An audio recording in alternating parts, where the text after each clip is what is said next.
বিশেষ করে বাংলাদেশ এত বড় ডিল সাইন করলো এবং তা পাকিস্তানের মতো গোপন রাখলো। ক্ষেত্রে বাংলাদেশ দাবি করবে তারা শুধুমাত্র মায়ানমারকে কাউন্টার করতে এই ড্রোনগুলিকে ক্রয় করেছে, যেমনটা তাদের দুটি মিং ক্লাস চাইনিজ সাবমেরিনের বেলায় করেছিল।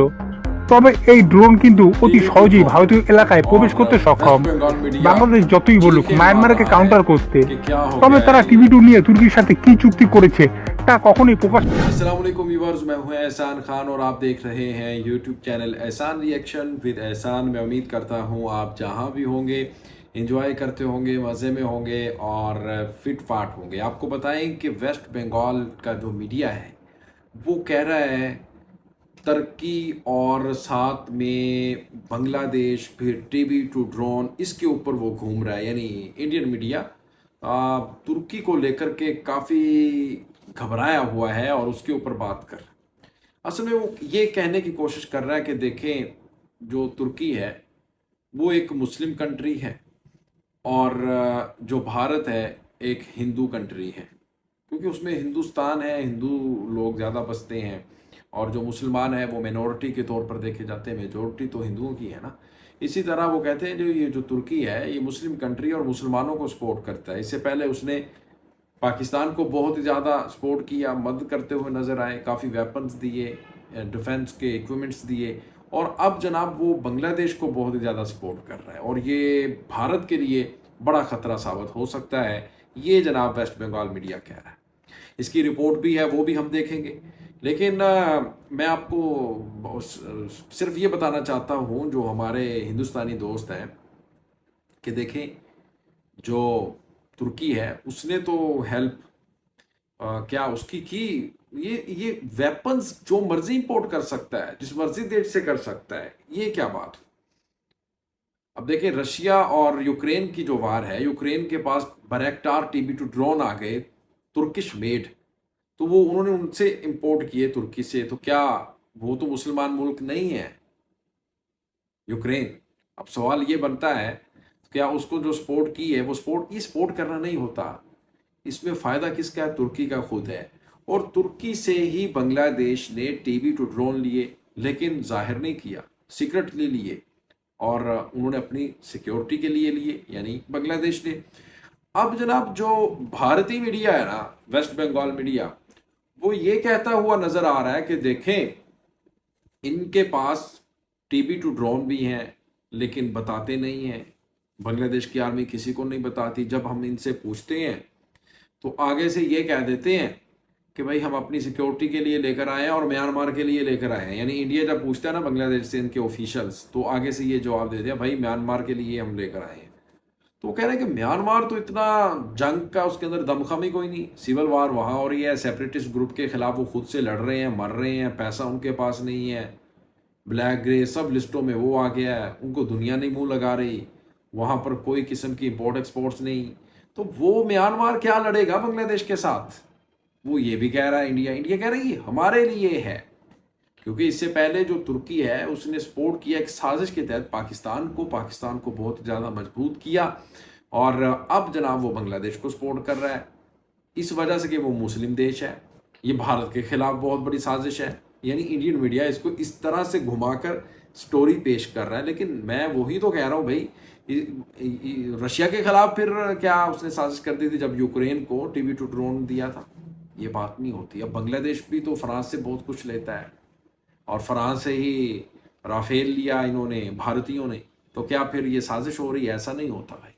आइए एक वीडियो क्लिप है वो देखते हैं कि वेस्ट बंगाल मीडिया क्या मजीद इसके ऊपर बात कर रहा है। वीडियो देखने से पहले चैनल को कर लें सब्सक्राइब और बेल आइकन भी प्रेस कर दें। 3, 2, 1 एंड क्यू। নমস্কার বন্ধুরা, স্বাগত সবাইকে ডিফেন্স শো বাংলার নতুন একটি এক্সপোজ ভিডিওতে। বিশেষ করে বাংলাদেশ এত বড় ডিল সাইন করলো এবং তা পাকিস্তানের মতো গোপন রাখলো। পাকিস্তানের ব্যাপারটি তাও বোঝার মতো, তবে বাংলাদেশের জন্য এই প্রকার গোপনীয়তা অবশ্যই ভারত বাংলাদেশ সম্পর্ককে তিক্ত করবে যদি এই নিউজ সত্য হয়। আসলে বন্ধুরা, বাংলাদেশে মজুদ তুর্কির রাষ্ট্রদূত মোস্তফা তুরান দাবি করেছেন সম্প্রতি বাংলাদেশ ও তুর্কির মধ্যে TB2 বাইরাক্তার ড্রোন নিয়ে চুক্তি স্বাক্ষর হয়েছে, যেগুলিকে সশস্ত্র বাহিনীর জন্য ক্রয় করা হবে। তবে এটাই প্রথম না, এর আগেও বাংলাদেশ তুর্কির সাথে বিভিন্ন প্রকারের আর্মড ভেহিকেলস, রকেট লঞ্চারের ডিল সাইন করেছে, যা বর্তমানে বাংলাদেশ ব্যবহার করছে। মানে বোঝাই যাচ্ছে এটি বাংলাদেশ ও তুর্কির অফিসিয়াল স্টেটমেন্ট না, শুধুমাত্র তুর্কির সাইড থেকেই জানানো হয়েছে। আর এই কারণেই এই টিভি2 বাইরাক্টার ড্রোনের চুক্তি নিয়ে কোনো প্রকার ইনফরমেশন নেই যে বাংলাদেশ আসলে কতগুলি টিভি2কে ক্রয় করবে এবং তার মূল্যই বা কত। বন্ধুরা, বাংলাদেশ যদি টিভি2 ড্রোন ক্রয় করে তাহলে এর ব্যবহার বাংলাদেশের আবাল বাহিনী ঠিকভাবে করতে পারুক কিংবা নাই পারুক, তুর্কি এবং পাকিস্তান কিন্তু ভারতের বিরুদ্ধে ভালোভাবে ব্যবহার করতে পারবে। কিভাবে? বন্ধুরা, এক্ষেত্রে বাংলাদেশ দাবি করবে তারা শুধুমাত্র মায়ানমারকে কাউন্টার করতেই এই ড্রোনগুলিকে ক্রয় করেছে, যেমনটা তাদের দুটি মিং ক্লাস চাইনিজ সাবমেরিনের বেলায় করেছিল। তবে এই ড্রোন কিন্তু অতি সহজেই ভারতীয় এলাকায় প্রবেশ করতে সক্ষম। যেহেতু ভারত বাংলাদেশকে শত্রু মনে করে না, তাই ভারত টিভি2 ড্রোনকে কাউন্টার করতে কোনো ব্যবস্থা কিন্তু প্রথম দিকে নেবে না, বন্ধু বলে কথা। তবে এই ড্রোনের মাধ্যমে তুর্কি ভারতীয় এলাকার উপর নজরদারি সহ তথ্য কালেক্ট করতে পারে। আর বন্ধুরা, এটি বলার কারণ হলো বাংলাদেশ যতই বলুক মায়ানমারকে কাউন্টার করতে, তবে তারা টিভি2 নিয়ে তুর্কির সাথে কি চুক্তি করেছে তা কখনোই প্রকাশ করা হবে না, যার কারণে কিন্তু পাকিস্তানের মতো এতটা গোপন রাখা হয়েছে এই চুক্তিকে। পাকিস্তান যেভাবে তাদের টিভি2 ড্রোনগুলিকে গোপন হাতিয়ার হিসেবে ব্যবহার করছে, ঠিক একইভাবে বাংলাদেশে চাইছে তাদের টিভি2 ড্রোনগুলি গোপন হাতিয়ার হিসেবে আসুক। এক কথায় বলা যেতে পারে মায়ানমারের থেকেও ভারতের বিরুদ্ধে টিভি2 ড্রোনগুলিকে ব্যবহার করা হবে। এবং আপনারা জানেন তুর্কি সবসময় ধর্মের কারণে ভারত বিরোধী, এবং ভারতের দুই মুসলিম देशे এই প্রকার হাতিয়ার সাপ্লাই দেওয়াটাই এখন তাদের প্রধান কাজ। मुस्लिम देश। आपने दोस्तों वीडियो देखी है और वो भी यही कह रहे हैं कि जो बांग्लादेश है ना, ये इस बार भी छुपा रहा है। जैसे इसने सबमरीन चाइनीज जो सबमरीन ली, तो तब भी उसने वो कहा कि हम नहीं ले रहे चाइना से, इसको बहुत ही खुफिया रखा, लेकिन उसने ले ली थी। इसी तरह वो कह रहा है कि ये कहते हैं कि हमने भारत के खिलाफ नहीं ले रहे, बल्कि ये म्यांमार के ख़िलाफ़ ले रहे हैं कि म्यांमार अगर हमारे ऊपर कोई युद्ध करेगा तो हम उसके ख़िलाफ़ इसको इस्तेमाल करेंगे।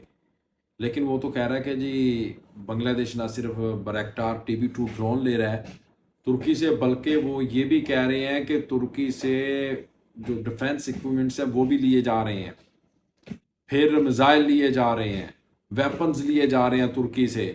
ना सिर्फ वो ये कह रहे हैं कि तुर्की से टीबी2 ड्रोन लिया जा रहे हैं, बल्कि तुर्की से बहुत ज़्यादा ऐसा सामान लिया जा रहा है जो युद्ध के लिए इस्तेमाल होता है। बहुत बड़ी खबर है और इसका डर है, खौफ है इंडियंस के ऊपर, वेस्ट बंगालियों के ऊपर। तो मेरे ख्याल में जो वेस्ट बंगाल के लोग हैं उनको परेशान होने की ज़रूरत नहीं है, क्योंकि बांग्लादेश हमेशा से ही अमन चाहता है, पीस चाहता है। वो किसी के साथ युद्ध नहीं चाहता, वो पहले किसी को तंग नहीं करना चाहता। अगर उसको कोई तंग करेगा तो उसका फिर वो जवाब तो देना चाहता है। जिस तरह से वाकरुज़्ज़मान जो बांग्लादेश के नए आर्मी चीफ हैं, न्यूली जो अपॉइंटेड हुए हैं, उनकी तरफ से एक धड़ल्लेदार बड़ा स्टेटमेंट आया है। उस बयान के बाद जो म्यांमार है वो मेरे ख्याल में उसको अकल समझ सब कुछ आ गया है कि अगर हमने कुछ एग्रेशन दिखाने की कोशिश की तो भाई इस बार तो तबाही फेर देनी है वाकरुज़्ज़मान ने, क्योंकि वो बहुत गर्म है, बड़ा अग्रेसिव है। वो जानता है कि किस तरह से हमने इनको डील करना है। व्यूअर्स, आप बताइएगा इस वीडियो के बारे में। मिलेंगे इंशाल्लाह नेक्स्ट वीडियो में, तब तक के लिए अल्लाह हाफिज़।